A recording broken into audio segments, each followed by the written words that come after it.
survival guide, as we've called it. It's good to see so many of you tuned in. As I was saying, there's some familiar names and some new ones. Thanks a lot for joining us. It's going to be a pretty interesting session, and I'm sure we'll all get a lot out of it. This is our third webinar so far, and we've got a few more coming. So keep watching our website, campaignme.com. Subscribe to our newsletter there and follow us on our social channels. We're also setting up our multi-speaker Marcoms 360 Predictions 2021 event. So get in touch if you're interested in coming on board as a partner. Frankly, it's a predictions event, and it's fair to say that nobody last year got their predictions anywhere right. Yeah, talking of partners, this webinar could not happen without our official partner for this, who is Cicero & Burney.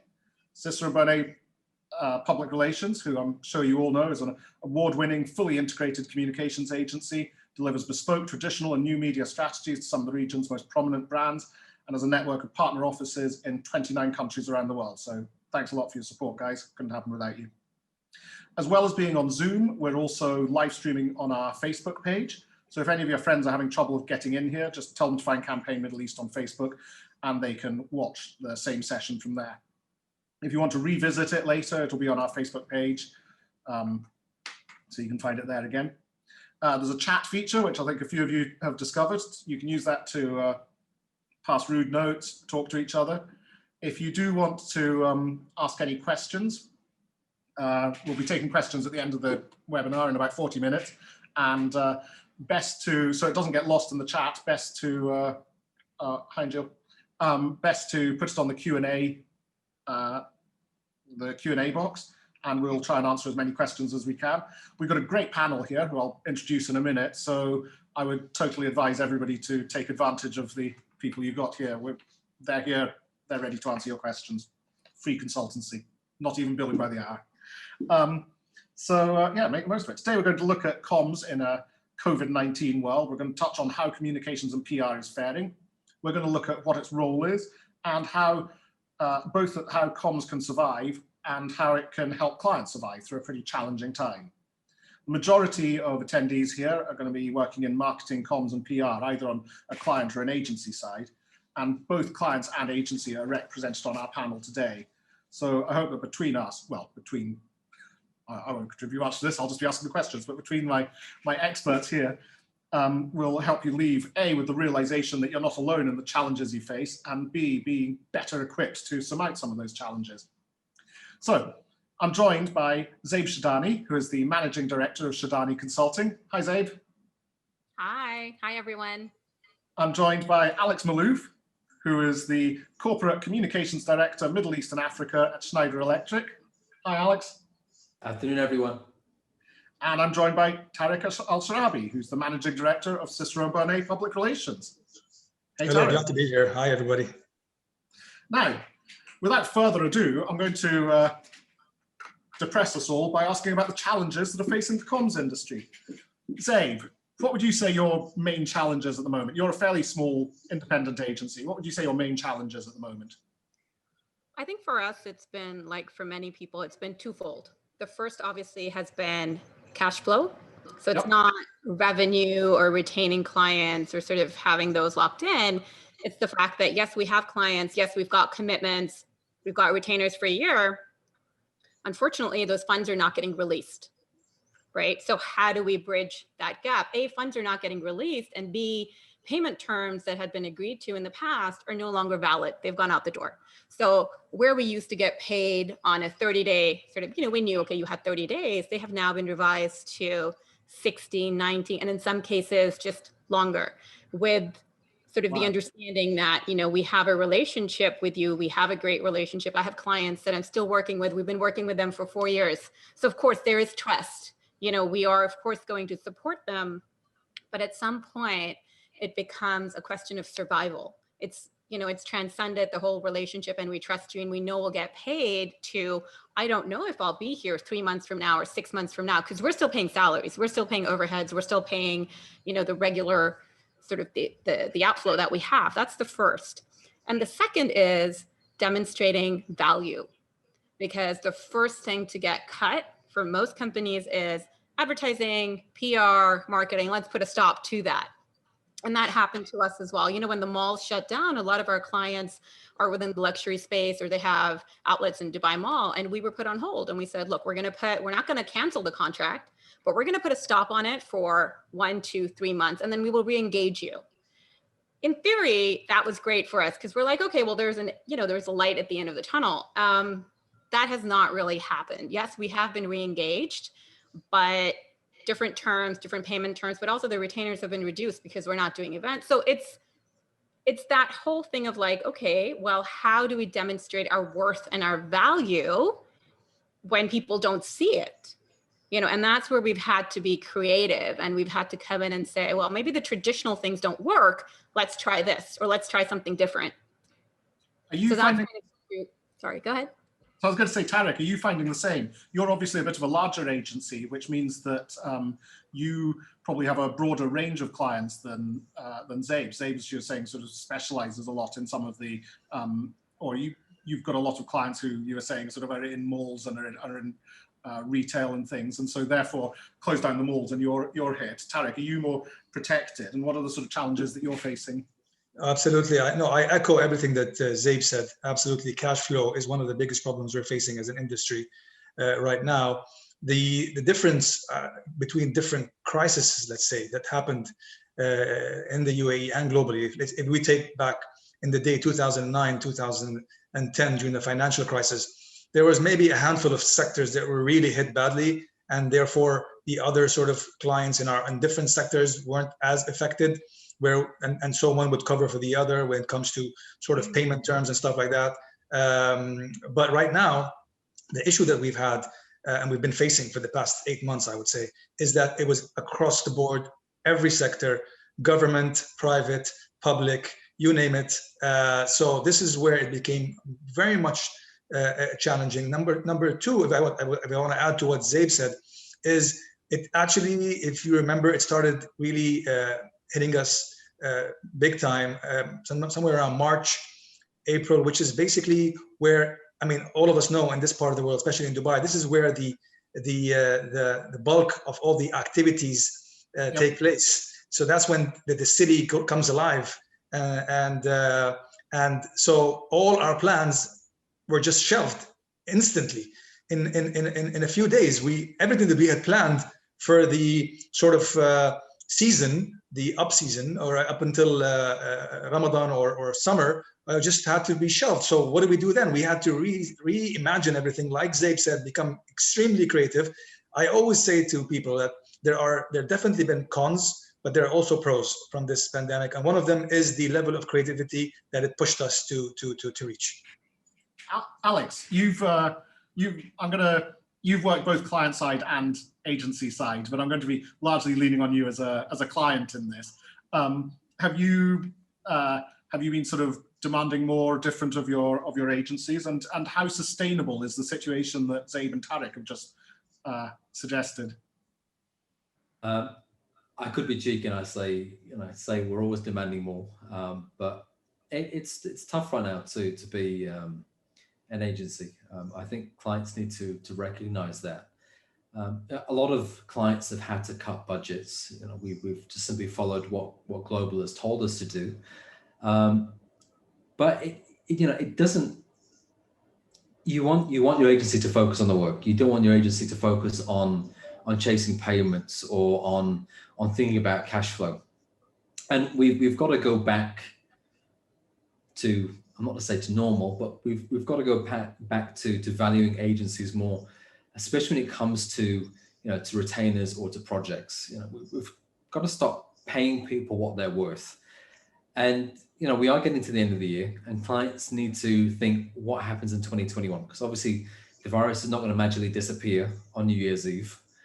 We are going to still face issues when it comes to business, when it comes to health and safety, and the agencies, a lot of them are stuck around. They've been there, they've been supportive, and we've got to find ways as clients to help out our agencies, because we're only as good as the people who are around us, who are supporting us.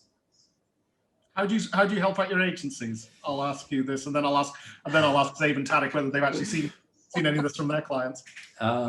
Look, I think first of all, it's understanding what's going on in the market. you know, it's not only agencies who are suffering. The media has not had a good time over the past 10, 11 months. It has been very, very tough to be, you know, campaign being the exception, but seriously speaking, it has been very, very tough to be in the media side over the past 11 months. So first of all, understanding that and not making, you know, crazy, stupid demands of agencies. I think also as well, you know, having forward-looking discussions, saying, look, you know, 2021 is coming around the corner. We need to reset this. You know, we need to talk about the financial piece and not shy away from it. You know, have those discussions, be forthright. And I think agencies will appreciate that much more than sort of hiding away and not addressing the big issues which need to be talked about right now. Zabe, have you been having these discussions with your clients? And how does it reflect on your teams? You know, what's the sort of internal outlook on it? Yeah, so I'll address the part about the clients. I have never had clients be so transparent and honest and try to support us. I've had clients who have come back to me and said, look, Zabe, we need you to work maybe a little bit more, but we may not be able to pay you or be able to compensate for that particular, you know, whatever event or press or whatever, but it will help you demonstrate value during these times so that I can fight to keep you on board. That's a conversation I've never had before, right? So what we've realized is that on the other side, clients do want to keep you. They see that you're helping them because, you know, the other conversation was, say, if you don't do it, I'll have to do it. You know, I'm going to still have to take that, or no, I'm being honest, you know, I'm going to have to do it. I don't have the manpower, the resources, or the time to do what you're doing. And it's harder because there are less media. We've had a lot of, you know, the media has been hit.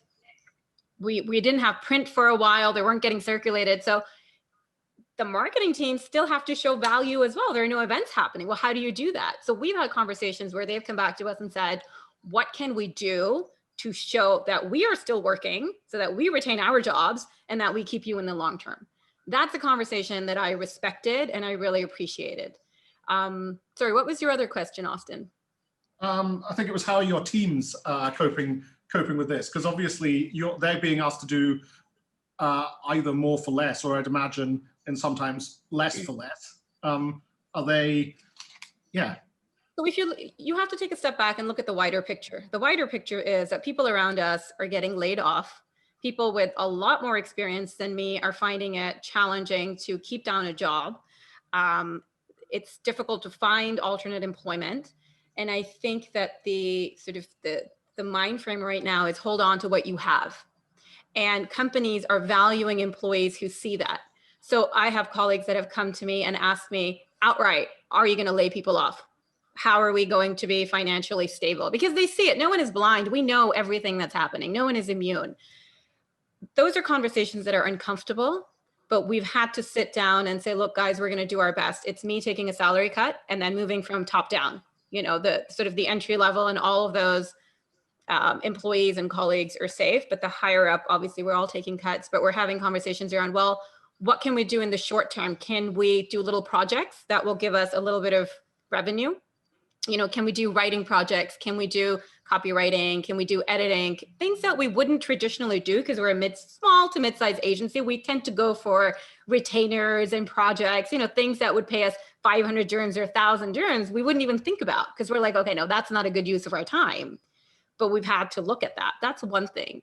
And then the other thing that has been really, really important is rallying together as an industry and trying to generate business, one, but also in understanding that marketing has value, especially during a crisis.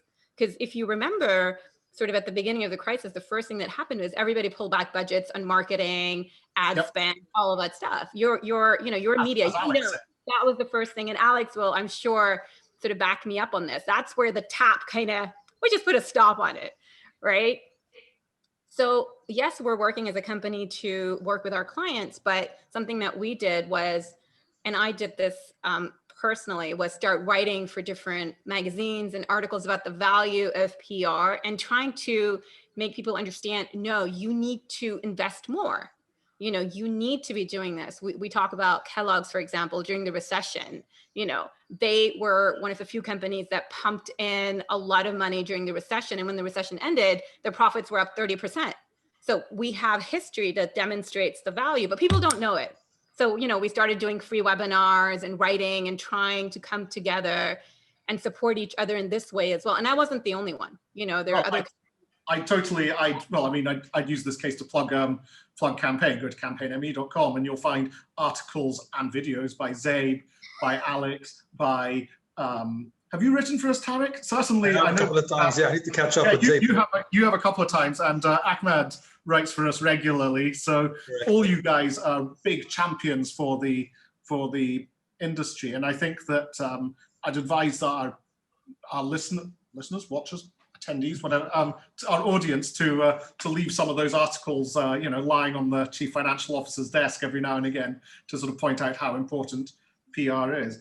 Tarek, have you found that Zabe was saying that she's found that her people on client side are actually sort of fighting her corner a lot more? Are you finding that clients are fighting you, or are fighting for you, or a mixture of both?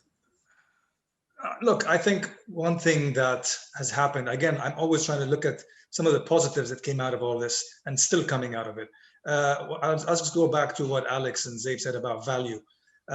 We've been struggling with this as an industry for a while, by the way. We've been trying. It's getting better, especially in the Middle East, where PR is getting its fair share of cheerleaders, let's say, people you know, vouching for us, people understanding the true value of PR and how much of an effect it can play on a business, and an actual business, and bottom line, or revenue, or ROI. And so in the past, there were certain things we were advocating, such as crisis communication, such as internal comms, such as thought leadership. And it was always like, okay, yeah, some clients would do it just for the sake of doing it, ticking the box, and then putting that crisis manual in the shelf somewhere, bottom drawer, and forgetting about it. This gave us a chance now to remind clients the importance of crisis communication, the importance of internal communications, the importance of actual thought leadership. Thought leadership is not a front page cover on Arabian Business. That's not thought leadership. Thought leadership is how do you actually make an impact and influence on the people, on your direct stakeholders, whether they're your staff, whether they're your customers, whether they're your community. So this is where we had a chance to remind clients about this. Unfortunately, there's so much happening. There's so much stress in the industry. There's a lot being asked from the marketing departments of companies and public sector that they also didn't have enough time to consume the amount of consulting that we were doing on a daily basis. So that was a challenge, you know. But no, look, our clients understood the challenges. Our clients were trying to get their heads around how do we actually activate our use to this agency when we are closed, right? We have our shops are closed, our showrooms closed, our offices are closed. What do we do? And this is where we came in and said, you know, there's so much that we can do right now, especially when it comes to being online, using digital solutions to actually make a difference. Because one thing that I kept telling my clients is, you cannot hide away. You have to be vocal. You have to lend your voice to what's happening. You have to be seen as a brand that did something, because down the line, once we come out of this, no matter when we come out of it, it's only the clients or only the brands that actually influenced, let's say, any positive change or anything. It doesn't have to be positive, but they actually took action, are the brands that would actually be remembered. And this is what we will try to explain to our clients, the long-term vision. Always don't think about the now, think about what's going to happen a few months down the line. And that's what we always do, whether it's a crisis or not, to be honest. PR is always seen as a long-term discipline. And we're seeing that more often now. We are seeing clients that are coming to us for requirements and requests that we never got before. So we're extremely happy to be part of their sort of solution now, not just from a comms perspective, but just from in general, from a business perspective. Now I'm going to go to Alex on this for sort of the client perspective. I mean, I hear you that there's more of a sort of long-term solution and things, but Alex, I mean, you're dealing with budgets from head office. If they say to cut things, you cut things, don't you? And it's great that, if you can invest in in long-term brand building, this is the time to do it. But a lot of people can't afford to invest in that. A lot of people do have to live hand to mouth, don't they? It would be, sure, this is a great time to invest, but is that actually happening? Look, where there's a will, there's a way. Is there a will? There is always some money in the kitty somewhere. And look, even if you can't spend more, you can still, talk with your procurement, I'm saying it politely, talk in terms of payment terms, because we've got two issues here. One is how much money is being paid out, and also as well when it's being paid out. Agents should not need to wait months at a time to get paid, especially during a recession, which is what it is. Okay. Sorry, I'm gonna totally cut you off there and say, which is better, to get more money paid late or to get less money paid now? Or does it depend on your size and your scale? Alex, I know that this isn't, well, actually, no, I'll let you go on. Because I cut you off, let's hear your side, your perspective from a sort of all-in comms perspective, and then I'll go to look, people should get paid what they're worth, simple as that. And I've had nice discussions with procurement in terms of people getting paid on time. I've chased it, and look, it also helps to strengthen the bond between the client and the agency, which at the end of the day is what it's all about, and that's what we need. They're an extension of the client, so the agency's got to trust you, and if you're fighting their corner, they'll see that. Again, tough. Zabe, I'm guessing that this is what I'm going to guess, and I'd like you to tell me if I'm right or wrong. I guess that the smaller the agency, the more you need the money now, and the larger the agency, the more you can bridge that. So I'm going to preempt you, and then I'm going to see whether I'm correct. That Zabe, I'm guessing your answer is, give me what money you can now. Tarek, your answer is, give me what I'm worth, but you can extend the payment terms. Zabe, am I correct, or am I? Even though we're a small agency, we have a buffer. We have a certain amount of time that we know we can sustain ourselves. Unfortunately, what's happened over the last couple of months is that buffer is now running very, very low, because we've paid salaries, and salaries are usually the largest kind of chunk, where you take the hit. It's gotten, yeah. Sorry?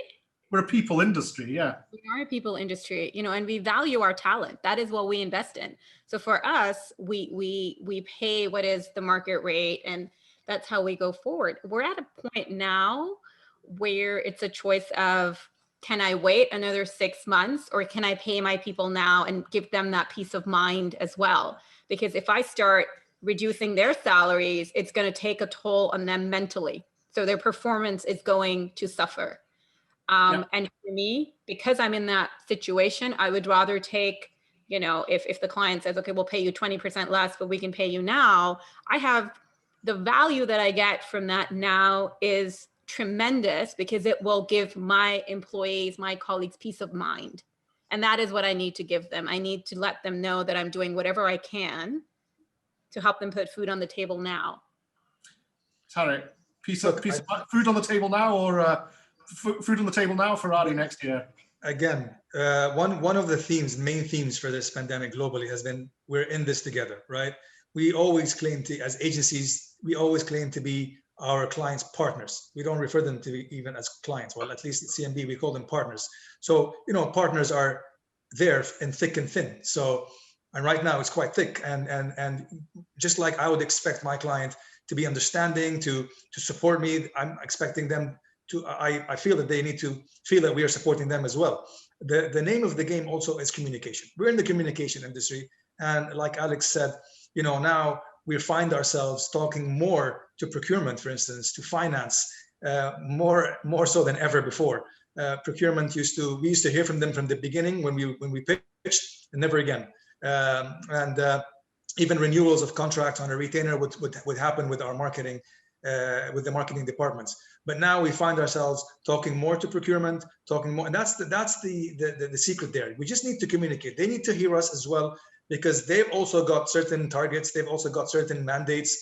but they have been behind the scenes. They don't really actually know what we do. And okay, I don't expect them to, but honestly, their knowledge of what we do as procurement and finance is quite minimal, unfortunately. So how do you actually get that through to them? Do you march into your client's office and ask to speak to procurement? Do you? Well, we have some great clients who've actually got the procurement and finance on calls with us during reviews, during quarterly and the yearly reviews, so that they can actually see the value, they see the over delivery most of the time of deliverables, to see that we've actually ticked all the KPIs, and so that they don't have to just fight that battle by themselves. The marketeers understand the value, they need us just as much as we need them. So they're in our corner, to answer your previous question, and they're bringing in the procurement and finance and tell them, listen here, listen to what they're saying. Look at these people, look at this agency, look at how our partner is supporting us. So we need to sort of meet halfway. And we have, in certain instances, we've agreed with clients on certain payment terms, certain discounts here and there. I always use this example to my clients when they come to me and say, no, I can't pay this much. I'm like, okay, can I buy this item from you for this price? Will you sell it to me at this price? And the answer is usually no. So I say, okay, so why can I do that? Like, what's the difference there? Just because I'm an intangible service and I'm going more online now, even I don't even have print coverage to show them. Not that I want to, but so I just need to keep reminding them of the value that we bring to the table.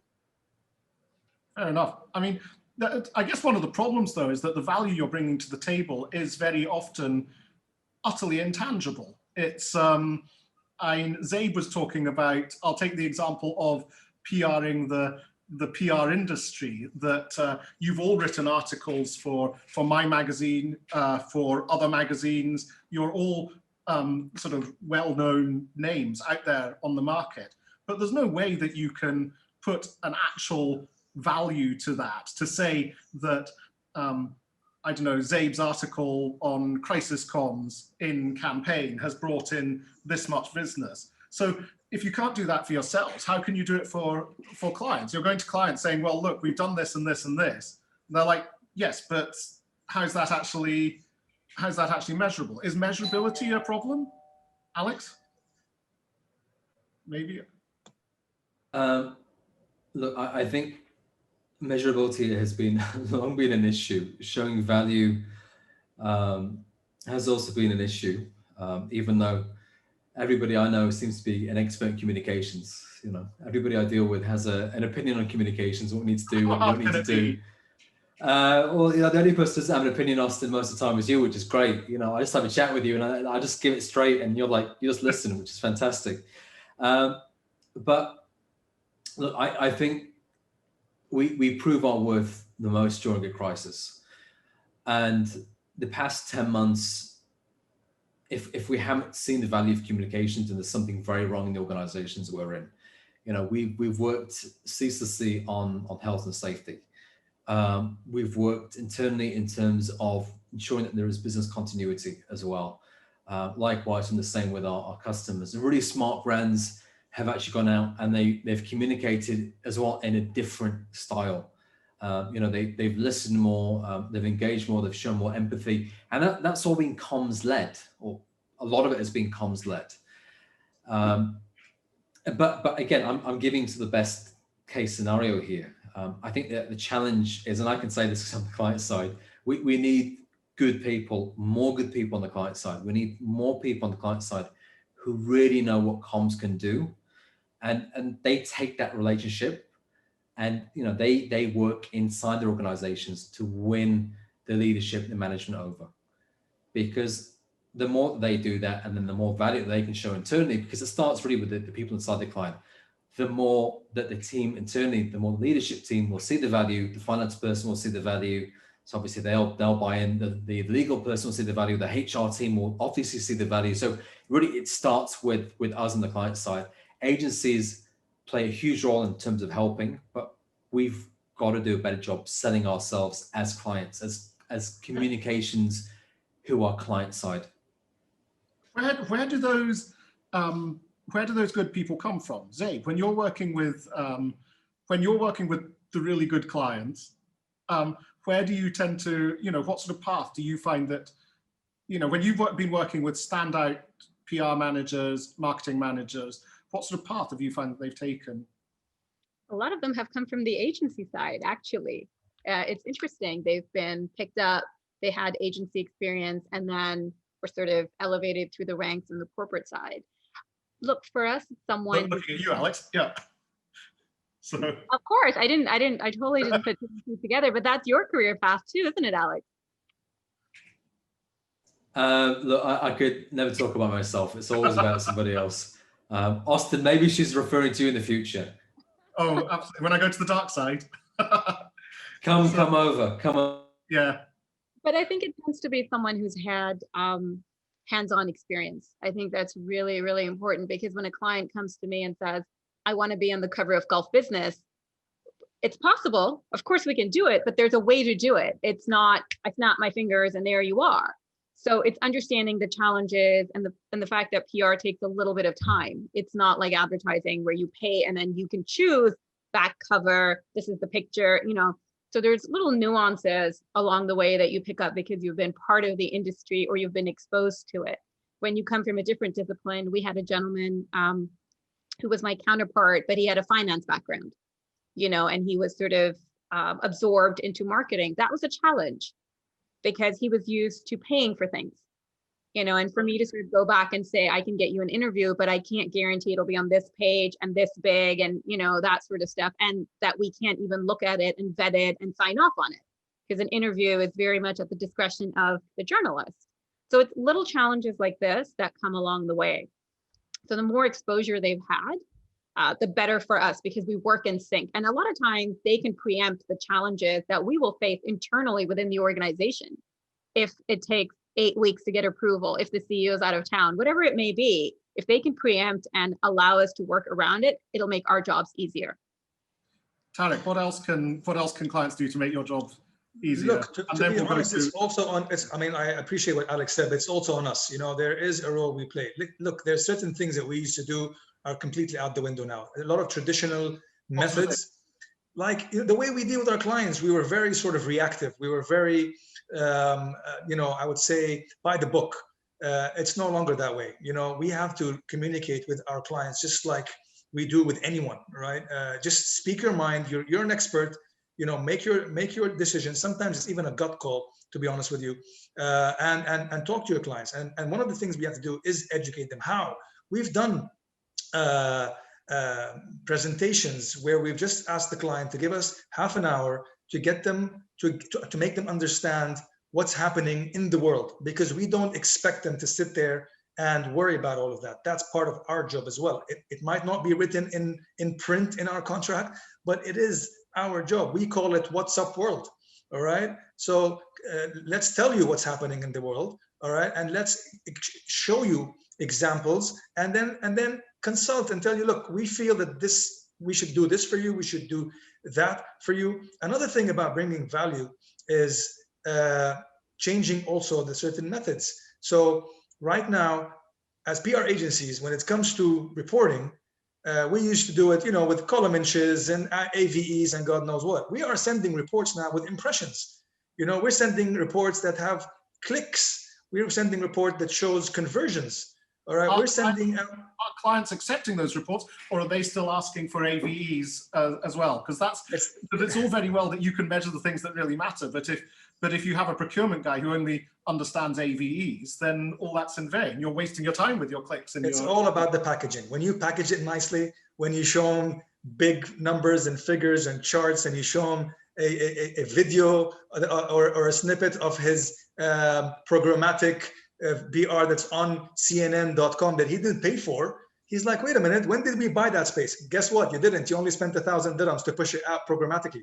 Oh, you can do that. Yes, you can. Welcome to the new age of PR, people. All right. And the next thing is they ask you to do it again for the next thing and the next thing. You're like, that's not how it works. Yeah. Well, it happens. Thank you, Austin. You know, but you know, yeah, first one, second time maybe, but then it's you know, we have to talk quotations. So how easy is it to? I mean, that sounds like you're sort of, by doing this training, you're building trust, you're building understanding from your clients. Does this put you in a situation where you can start to say no to your clients, or you know, how much do you have to be yes men to your clients and sort of do their bidding, and how much do you have to, and how much is it your responsibility to push back against them? Okay. I'll keep with you to start. Good question. Tough question.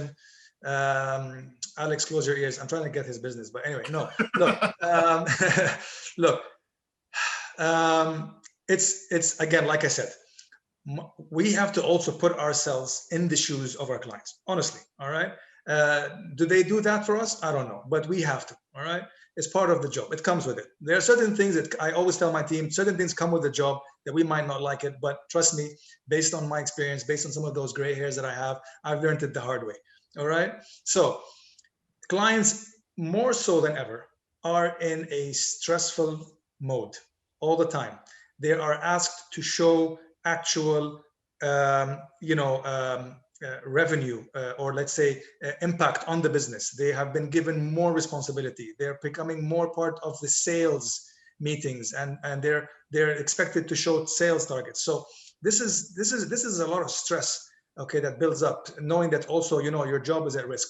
So this is where we come in, and we try to relieve that stress by, okay, yes, don't worry, we're here, we're going to help you, whatever you want. So we do have to be yes people at some point in time. But like you said, it's very important what you said, Austin. I'd like to repeat that. As time passed, and I felt it honestly, as time passed, when we went from the first phase of which Alex touched upon, where we came out proactively and told our clients, hold off, no more promotion, no more talking about me. Now it's about what's happening out there. Empathy, speak from a humane perspective, talk to your employees, talk to your communities, and then do this. And then there was a phase 2, all right, hygiene, awareness, all that stuff. They actually felt that, okay, we do have their backs. So yes, we say yes at most times, but now they realize that, okay, these guys are actually in this with us. So now they're listening to when we come back and say, you know what? No, I don't think we should do it this way. Or no, hold off, relax. It's not a good thing to come out with a press release now announcing your promotion when people are still suffering from a pandemic globally. So they say, okay, yes, good point. And they actually go back to the CEO, because we know where that all is coming from. And they say, Mr. CEO, yeah, I think the agency's got a point here. So we're seeing more of that, and I'm happy to see that, and I hope it will continue. Alex, I'm going to go to you for a client perspective on this.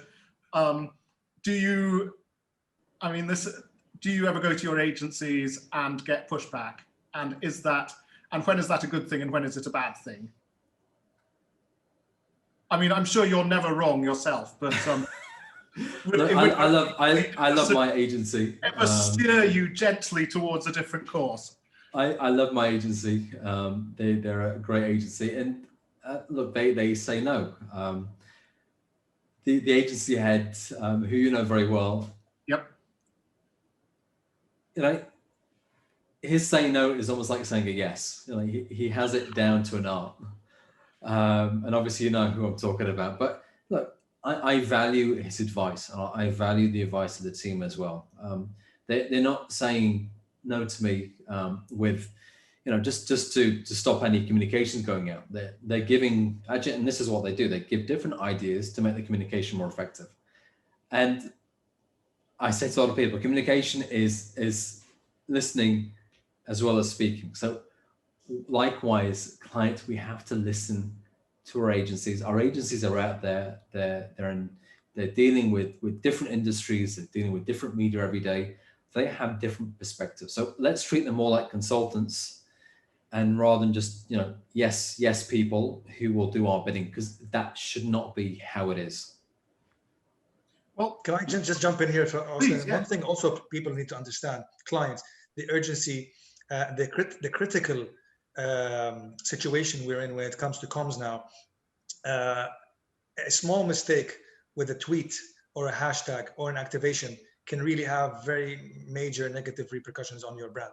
So in the past, something comes out online in an interview. Oh no, I didn't say this, or this is not what I meant. Okay, we call up the editor. Can you just scratch that from online, please? And and then it's done. One click of a button, and that is wiped out. I'm not saying only if you ask nicely, by the way. Just like to point that out. But right now, what do you do when there's a tweet or when you do an activation because you're so anxious that you want to just jump on the wagon or you want to follow a trend, and the agency is saying, wait, relax, hold on, you just got to take some time here, let's think about it. Also, we take into consideration history, we take into consideration our audits that we do. We know the sentiment out there. Certain brands might think that they're the best next thing after, you know, sliced bread, but there's also realities. No one's perfect, even us, right? So we need to take that into consideration, especially now where customers, where our stakeholders are really you know, weighing on every single action that we do, every single thing we say as a brand. So this is where we come in, and we become lawyers, we become custodians, we become you know, bouncers, or whatever you want, security, whatever you want to call it. We become that, and we have to sometimes tell them, listen, relax, okay. So when they're excited, you got to just let them at least enjoy the fact that they've come up with this amazing idea for a campaign. Take it, give them a couple of days and say, listen, we've looked into it, and because 1, 2, 3, 4, and you just have to show them some facts and figures and audits and stats and things, and say, this is what we recommend. And it's worked with us where they say, oh yeah, especially when it comes to crisis comms and when it comes to thought leadership, the senior management has become more involved. I have become very much more involved. I've done so much work in the last 8 months that I've done in the last 8 years in planning, in sitting with clients, in meeting, in Zoom calls. And I think that also brings a bit of trust. Not that they don't trust my team. I trust my team blindly. But it's just it's become one sort of team, like a team that works on everything at one time. And I think that's what's important for clients to know. Now, I was about to go to questions, but you've just opened something up that I'm going to have to go to Zabe on for this, because you said that you know, you might do something because it's exciting and it's new, but it could backfire, and so you've got to think that through. But I'm going to go to Zabe and say, is it actually possible to even if you take all Tariq's precautions there of, you know, giving the client the time to have the exciting idea, then letting it settle down, then planning it properly, it's not possible, is it, to ensure against something going wrong? There can still be that tweet that goes wrong and things. So how do you prepare for that? I know that you've done sort of good stuff on crisis comms. By the way, I'm going to let you answer this, and then I'm going to go quickly to all three of you, just so you've got this in the back of your mind, and ask you for one sort of actionable piece of advice to somebody who is managing PR for a brand, whether it's on client or internal side. Your best piece of advice for the moment to get things to work better. But first of all, Dave, I'm going to come to you and say, how do you? I'm guessing that you can't insure against that errant tweet or whatever. So how do you? Do you just have to deal with it when it comes up, or can you plan to deal with it? Well, that's life. Stuff happens, right? Especially, but it does. You know, sometimes we have colleagues who'll send out the press release that's still under embargo. It happens. I don't know one PR person that hasn't had it happen to them. I've done it in my early years, so I know. I see Alex nodding his head. I'm sure he's done it. Tariq, I know you've done it for sure as well. But here's the thing, whether it's a tweet, whether it's something else, as communicators, the foundation for whatever we do is honesty and transparency. If you are not honest and transparent, you are not worth your salt. That is what we preach, but we also live by that. So if there is a mistake that has happened, get it in front of it. And that's what we always teach. It's going to come out. If you think something's going to stay hidden, it's not. Get ahead of it, give your explanation, own up to it, and be honest. Whether it's with social media now, everything is instantaneous. So even if you delete your tweet, I promise you someone's taken a screenshot. So how do you deal with that? Well, you own up to it. You have to own up to it. And if you need to apologize, then be sincere in your apology. If it was in fact a mistake or something, you cannot pretend that's gone. We're all under a microscope. So the first thing we need to do is have protocols and processes in place that it doesn't happen. So I'm a great advocate for protocols and processes, vetting, having things being approved by 3, 4, 5 different layers. It takes a little bit of time, but especially exactly what Tariq is railing against. But yeah, I understand that. But it's social media. If we look at social media, it's not traditional press anymore. You know, where it used to be the case, you would draft a press release, you would review it, you would have 3 or 4. Yes, that happens. But now the danger right now is from that live tweet or from a picture going up or something going up. That's really, really challenging for us to take back because someone will have snapped it and it will be doing the rounds. So it's better to try and avoid that. And yes, I understand that it takes a little bit longer, but in the long run, once those processes are streamlined, they will benefit you as an agency and allow you to solidify a stronger relationship with your client. So for Let me me, just clarify. honesty and Sorry, protocol, sorry, Tariq, go ahead. those are kind of the cornerstones of how we operate as well. So we may be a small agency, and a lot of times we have pushback from clients saying, well, why do I need to approve everything that you go out with? You're my agency, and you are part of the team. So you should have the authority and the knowledge and the know-how. That is absolutely correct. However, as a brand custodian, which I am by extension, I still need someone to sign off and say, yes, I have looked at it and I'm happy with it. So it's just that added layer. So a lot of our time goes at the back end, just making sure that it never gets to that point. And when it does, that we get ahead of it. That would be sort of my 2 cents on this. All right. I just wanted to clarify something with regards to taking time sometimes. That's only when there's certain, Oh, plans yes, no, that don't yeah. require urgency. But no, listen, I mean, we have never been more connected than we are now as PR practitioners. We're 24/7. We are, like I told you earlier today, I think I'm on like 25 WhatsApp groups. And these are all, with clients and teams, members. So there is no time. You've got to be. I mean, there's campaigns going out. There's TikTok now by itself. That's a whole different world that we have to try to educate ourselves about to see whether it's is it a pandemic or is it a positive thing. I hope Sami Motran is not listening. But but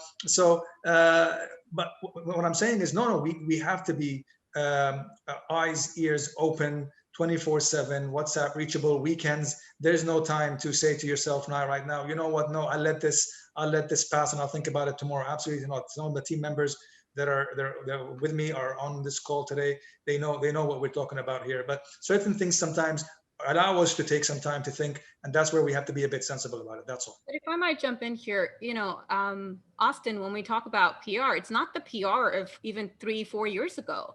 Now PR does encompass social media. It does encompass, this whole online universe. I was reading a study where they said that, millennials and sort of younger than millennials, when we talk about different generations, like those are the people you need to be targeting now from a consumer perspective. So yes, the clients that I work with are older, but your target audience has gotten younger and they live on this medium. So PR for me, that's what PR needs to encompass. It is 24/7. It is all the time. It is viral. So the more processes we have, the more we can safeguard ourselves. I'm afraid I'd really like to say come back for part 2, but maybe we could do that later. But we're running out of time, so we're going to go to questions in a minute. But first of all, just before we go to questions, I'm going to ask you for one piece of actionable advice to a brand custodian, whether that's on the client side or the agency side. Alex, I'm going to start with you. Go on, give you a piece of advice to a brand custodian. Look, I think right now, my one piece of advice would be take a break and take care of yourself. I think that we've been working so hard over the past, say, 10 months that people are approaching if they haven't already got to the point of a burnout. So, if you take care of yourself first, then you can take care of your brand next. If you are not in the shape to do any work well or properly, then you're of no use to anyone, including yourself. So look after yourself and just take a moment out, so to speak. It's a pretty powerful message, and I think speaks to one of Tariq's points about that a lot of the phone calls are coming from a place of stress rather than that we're all sort of on edge. That's a very good point. Tariq, what about you? Piece of look. I mean, I appreciate what Alex said, of course, absolutely. But on the flip side, to be honest with you, I'm gonna carry on from where I left off and also where Zaid left off. We have to be connected. All right. We have the means to. We have the solution. We have the technology now. One small iPhone, through notifications, through following specific platforms, through a nicely done Flipboard. You have access to information at all times. And as PR practitioners, we have to be connected. We have to really be out there seeking this information like our life depends on it, because actually it might. And the more we get this information and the more we understand it and engulf it and use it in ways that are still credible, that we at CMB, we always say we let the facts do the talking. We don't want to make stuff up. We want to make sure that we're going out there with credible tactics and giving sound advice that does have an impact on everybody. The only difference now is maybe we were very focused on our client and our brands. I would advise PR practitioners now to widen that scope, look at all the stakeholders, starting from your own staff to the client's employees, to the client's customers, to the client's partners, and really think about every single stakeholder that this brand might impact and how that and where you can add value. And there's no way of doing that unless you're connected, and then unless you're on call, and unless you've got that willingness. Honestly, it comes from that passion. If you don't have that passion and that drive, you will never succeed in this industry. Dave, we've got take care of yourself, and we've got passion and drive. Come on, pick the middle ground. Mine's a little bit more practical, actually. Go on, do it, yeah. Look, here's the thing. I know that we have deliverables and that we've signed off and certain things that we have to do for our clients. Whether they ask for it or not, you have to integrate digital and social into it, whether that's through video content or supporting them on their, social media, LinkedIn, corporate profiling, all of that stuff. Because the way that we used to do it is we used to focus a lot on print. There was a lot of value that our clients were deriving for it. However, over the last 3 or 4 months, there has been a transition. Your client may not have caught up with that transition in the ways that they operate, but when they look around them, they do see that the trends have changed. Most of our titles are now online. A lot of, yep. Absolutely. And this has been something that's happened very recently. A lot of companies are investing, especially media companies are investing in promoting their digital platform more than their traditional platforms. That's something that we know as practitioners and as consultants and PR practitioners on the other side. That's something that we are very close to. So it's also our job to preempt before the client says to us, look, what's my campaign? How can you support it? That's the value that I bring, is to go back to my client and say, yes, I will do this for you in print or an event. However, let's do a webinar. I know we're done to death with those, but this is the way it's happening. This now. is new life right here. that is, we always talk about creating, that is the value that I am creating. I am telling you that this is the way the industry is shifting. So I'm not waiting for them to come back and say to me, well, what can I do? Here's all the different opportunities. Now you can choose. That is the ball is in your court, but I have done my sort of what I was hired to do, which is to add value. And I'm going to expand the scope that has been signed off on, because that particular scope or those deliverables are no longer bringing that much value. So I have to compensate for that.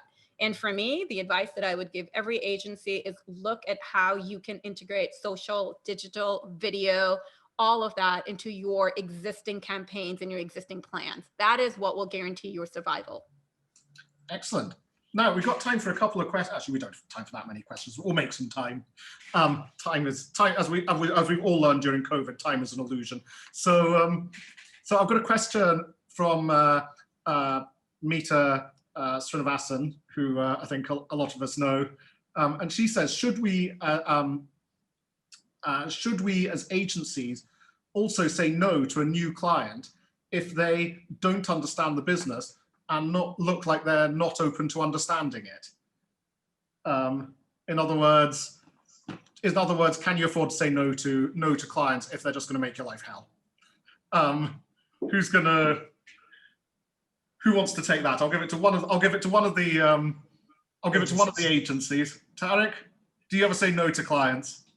No, actually.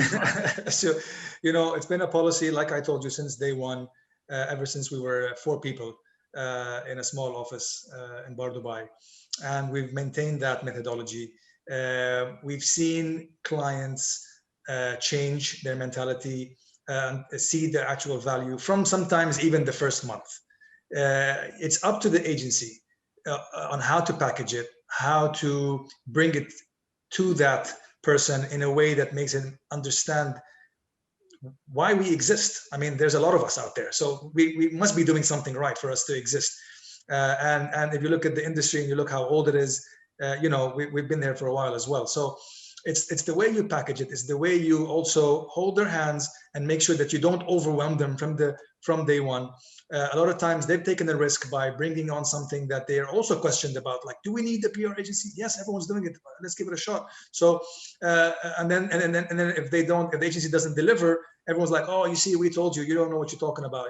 So we have to take that into consideration as well. And it's all about education. It's all about showing an actual impact. Looking at the actual objectives. Look, we don't go out with anything right now before that preparation phase.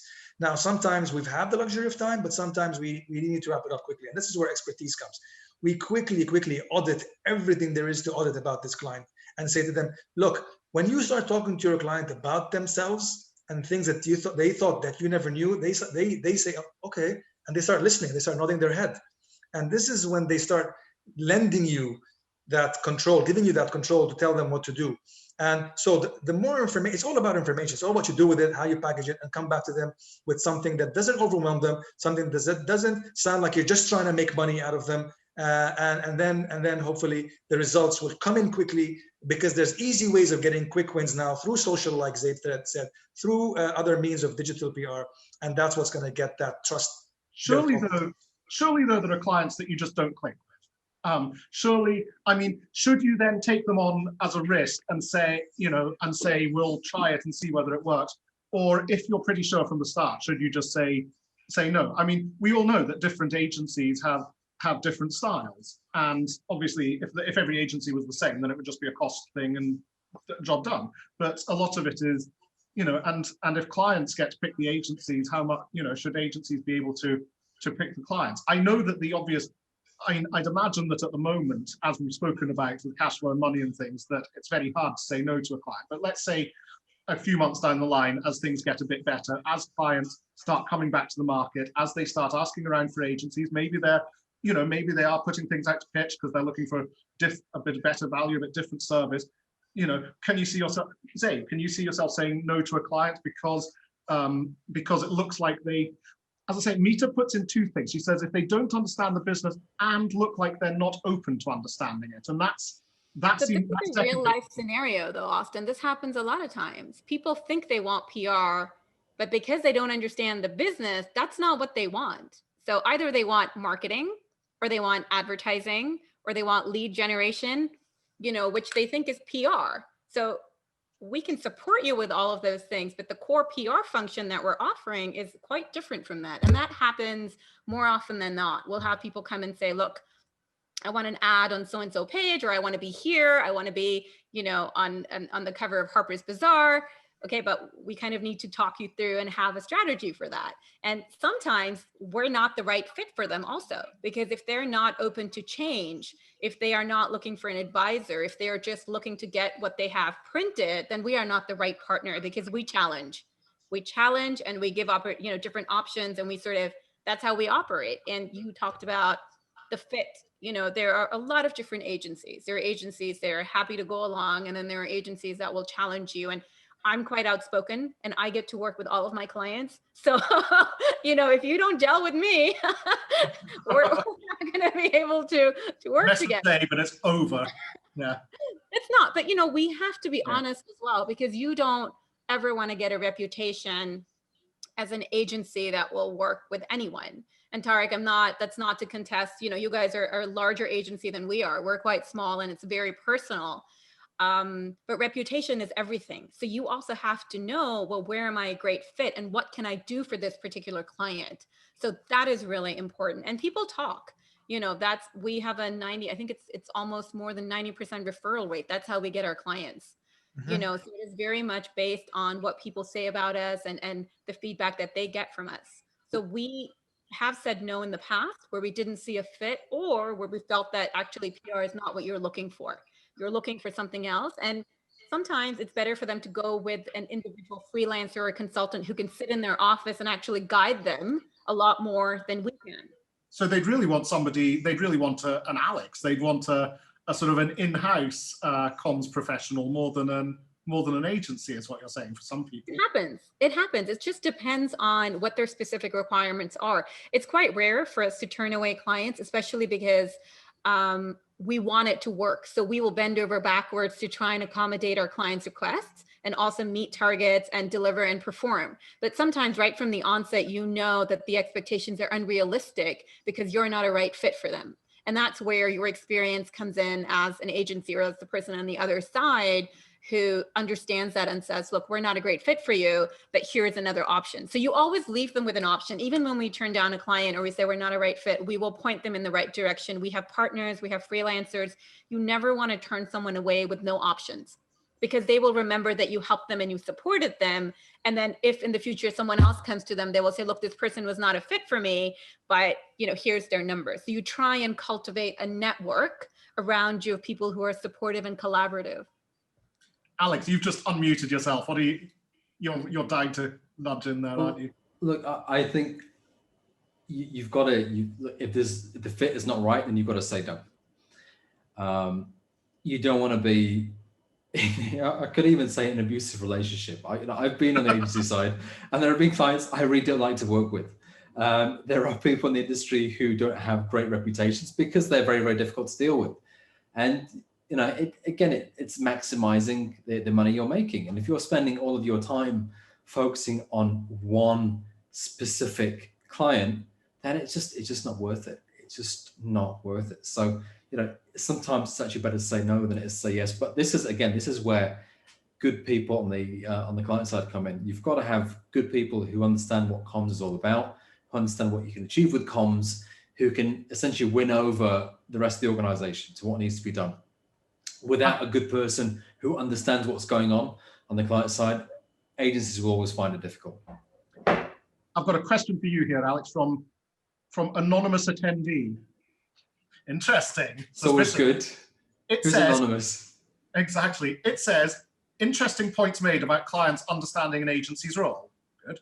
However, there is a fear factor among some in-house comms leaders. That's you.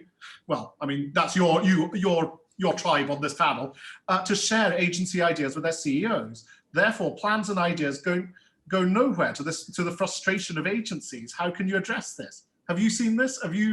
I can't see you being afraid of anybody, let alone a CEO. I mean, apart from maybe your family members. I tell you, when my wife gets pissed with me, I run into a corner. I can make myself squeeze and fit. But do people get afraid of taking agency ideas upstairs, or is that just because they're rubbish ideas from the agencies and they're protecting the agency? Look, I think part of it again is basic judgment. A good comms person will see when something will work for the organization, and also see as well when their leadership will shoot it down. And you've got to use your judgment, because it doesn't make any sense to take a stupid idea up to the top, because then it reflects on you. With your leadership, which is not ideal. But again, it's give and take. We are the conduit between the entire organization and the agency. We've got to try and help the agency understand what the organization's like, and we've got to try and help the organization understand what the agency is doing for us in terms of its value. That's how we get more money from finance. That's how we get more buy-in. That's how we get our leadership to respond within a matter of minutes if we need to. So the two, that understanding, it's mutual, it flows both ways. So my argument always comes back to the same thing. We've got to have good comms people on the client side, good comms people who know how things are being done and how things are changing as well, and what value the agency brings in, and just make sure that all works together. And then that's when the magic begins. Presumably also, and I'm going to come back to, Tarek made an interesting point earlier about measurement and about packaging it well, which seemed like you managed to say what could have sounded like quite a sort of flippant remark in a very sensible way. That really makes sense of this conversation, because we are in comms and it's a case of getting the message across the best possible way. Just as you should be packaging up the measurements that make sense and showing them across. Is this the same? That if you go with an idea to your client contact, and you genuinely believe it's a good idea, should you work with that person to package it so that it will work the way up the chain? How many ideas that are shot down are bad ideas, and how many ideas that are shot down are badly packaged ideas? Okay, very, very good question. Very interesting. And I'm going to give you some live cases. The worst thing that happens usually to PR practitioners is when they believe in a plan or an idea, and they go and they try to pitch it to the the direct contact on a day-to-day, which is the director of comms or the marketing manager or so. And two things sometimes happen. Sometimes it just sits in that inbox for 8 days and weeks, and we do try to remind them, and they say, oh yes, I'll get to it, or okay, I saw it, yes, or something like that. The worst thing that can happen after that is when they decide that, you know what, maybe this is not something I want to really give time to, or maybe they didn't really give it that time. Just give it some time. Let us explain it to you. The worst thing that happens after that is when, on like a few weeks later, the CEO, which is on a WhatsApp group with everyone, their team and our team, says, hey, check this out. This, X brand did this. We should do something like that. And then what do? Do you embarrass the client and say, yeah, but we kind of pitched that 2 weeks ago or 3 weeks ago? You can't do that. You shoot yourself in the foot. You want to be politically correct. And it's happened many times, Austin. I mean, I can't count the times that it's happened, especially in the last 8 months. So I urge clients to really take the time, because we've done so. We're not just taking things that are pre-packaged and give it to them. Nothing that happened in the last 8 months is pre-packaged, I guarantee you. None of us, Alex, Zaid, none of us have had this file that says, oh, COVID-19 PR comes, here you go, now you get to use it. No, we did our homework, we did our research, we studied, we audited, we put extra hours for the sake of I'm not trying to tell you all our clients are like that, but I just urge clients to take some extra time, like we did, to really go through some of the stuff and they'll be shocked to see the amazing work that's gone in from PR professionals. And this way, they go to the CEO and tells them, this is what we want to do. And then, the CEO gets commended by other people in their sort of peer sphere. And they say, oh, well done, amazing. Who did this? I'm like, oh, my agency did it. Or my department. We don't care. We don't always want to take the credit. Honestly, we don't. So, yeah. I've got time for just one more question. And that is, it's from Iman Hussein, who I think certainly I've known Iman for a long time. And she said the industry also hurts itself when other agencies would do work for, this is back to your promoting the industry as a whole, saying that when other agencies will do work for peanuts, not only not making a profit, but also losing money just to build their profiles during the tough times. And I think we've all heard of, sometimes during the tough times, sometimes during the good times, the agencies that will take on prestige clients in order to show off that they've got that client. Is that the case? Is it still the case? And is it as bad as Iman makes it out to be, or is it a sensible thing to do? Have any of you done it? Go on, fess up. Has anybody taken on a client for the prestige? Don't believe it. No, look. I mean, one thing we have to take into consideration. First of all, it's a free market, so we can't. Agencies can price whatever they want, and it's a free market. It's a competitive market, very competitive market when it comes to Dubai, especially when it comes to PR. One thing that we also, again, as agencies, and I don't know how many agency people are on with us on the call, and they might hate me, but we do actually have to also look at our rate cards. To be honest with you, Austin, right? Things have changed. I'm not saying that the cost of living in Dubai has changed, but there are certain things where you can actually save cost on now in Dubai. And it's a reality that we have to live in.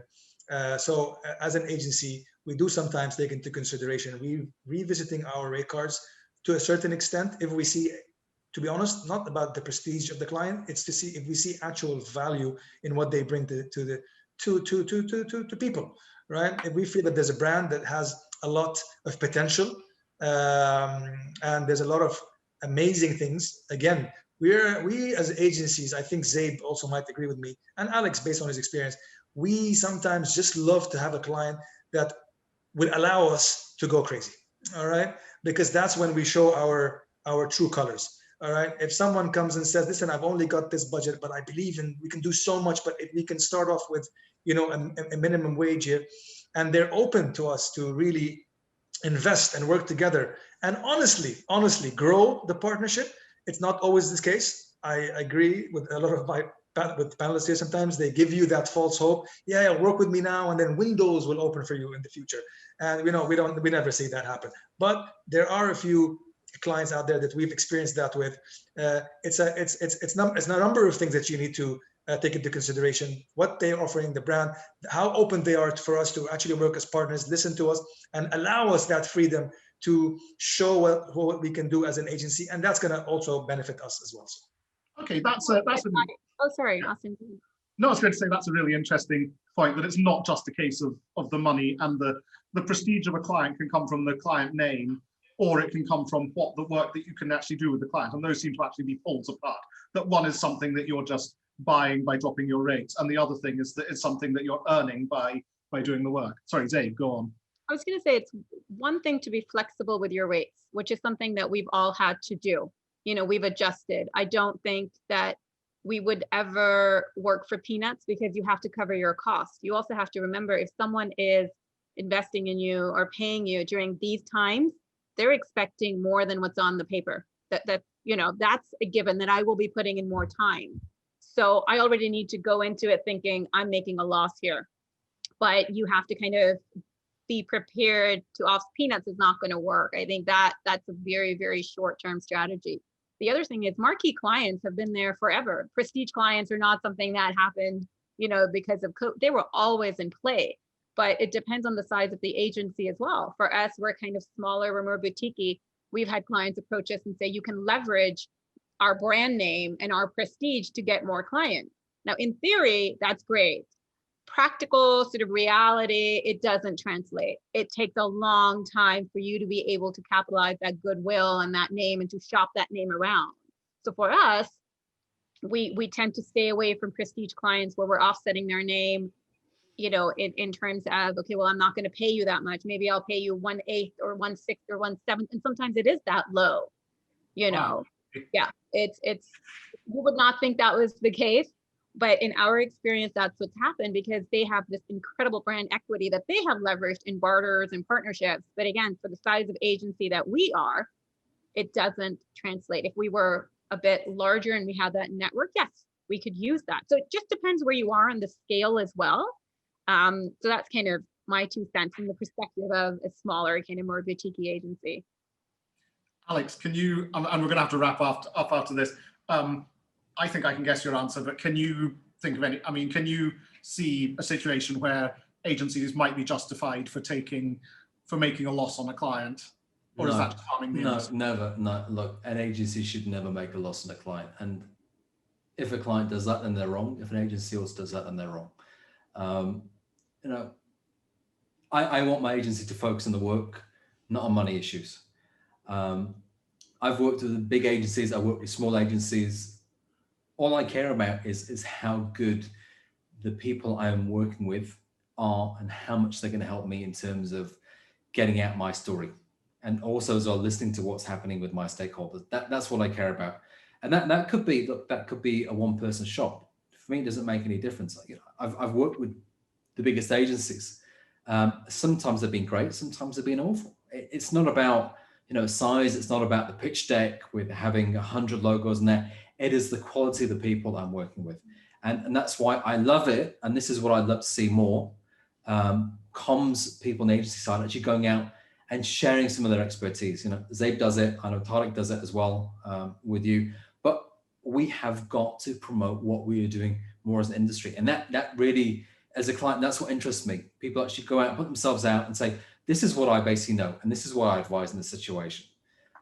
That for me is much more impressive than having a nice big pitch deck with 100 logos, which really don't mean anything unless I've actually heard from that client and they've said, you know, this is a great agency. Great. Well, I think we're going to have to wrap up there. I think we've only gone over by about less than 20 minutes, so which is a lot better than I mean. I think you could tune in for part 2, part 3, part 4, you know, up to part 10 of this, and we'd still be going. It was really, really interesting. We said some really interesting stuff about building. I mean, we addressed things like we addressed cash flow issues, we addressed how to tackle that, and we looked at, I think that one of the things that I really got out of this was the sort of question of trust between clients, between agencies, between different departments within the clients and sort of throughout, just sort of throughout the comms ecosystem, that the more sort of trust and transparency there is, the better, and that actually COVID has brought more of that about, and long may that continue. An awful lot more other interesting points. If anybody tuned in late, then I'd recommend you to go to Facebook, find this on Facebook and watch the whole thing. And we should be posting another version on our site and so on.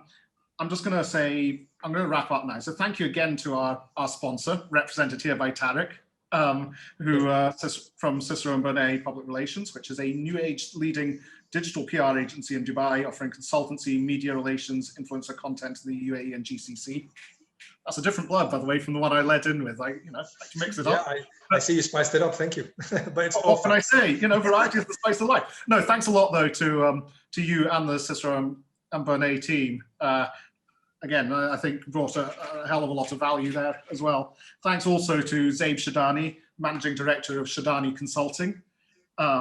Thank you very much to Alex Malouf, Corporate Communications Director, Middle East Africa at Schneider Electric. And as I say, to Tarek Al-Sharabi, who's the MD of Cicero and Bernet. All of you have been great, very outspoken. I think that was a really, really good conversation. I've been Austin Allison, the editor of Campaign Middle East. You can find us all on social media, our corporate websites, and as I might have mentioned a couple of times before, in the pages of Campaign Middle East and at campaignme.com. I'd encourage everybody to sort of keep up with all the conversation and to get in touch with any of these guys to ask for their help, to harass them, all that sort of thing. We're all here for conversation, and the more that as an industry we can keep that conversation going, the more that we can raise the bar.